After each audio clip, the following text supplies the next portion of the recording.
बिस्मिल्लाहिर्रहमानिर्रहीम। सबक नंबर 4 हम सीख रहे हैं उर्दू खुशखती के हरूफ तहजी। अब सबक नंबर 4 के अंदर हम चंद एक अल्फाज सीखेंगे जिससे आपके हरूफ तहजी बिल्कुल ठीक हो जाएंगे। अब सबक नंबर 4 के अंदर जो पहला लफ्ज़ है वो है दाल।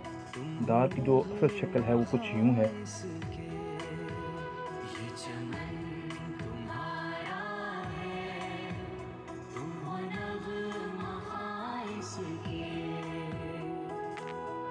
ताती की रू से। और अगर हम इसको सिंपल पेन के साथ लिखेंगे तो ये कुछ इस तरह लिखा जाएगा। इसी शक्ल ये होगी। कुछ लोग क्या करते हैं, इसको बनाते हुए दोनों अतराफ ऊपर और नीचे बिल्कुल गोल कर देते हैं। तो दाल की जो है वो दो शक्लें हैं, दो तरीके से बनता है, दो जुज़ हैं। पहला जुज़ ये ऊपर से नीचे, दूसरा जुज़ रे वाला। इनके दो अल्फाज, दो तरह की ये चीज़ें बनेंगी तो फिर आपका दाल मुकम्मल होगा। पहली ऊपर वाला जो हिस्सा है वो ऊपर से नीचे गुलाय की जानिब और नीचे रा,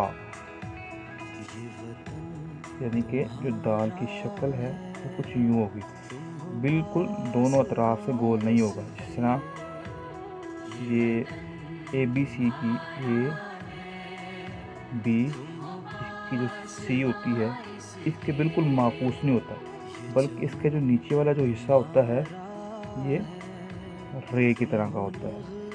और C की माकूसी शक्ल इस वाले हिस्से को कॉपी करके माकूसी शक्ल में लिया और ये जो है नीचे रे लेके आया।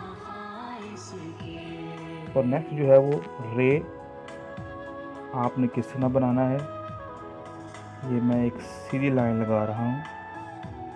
ये एक सीधी लाइन है।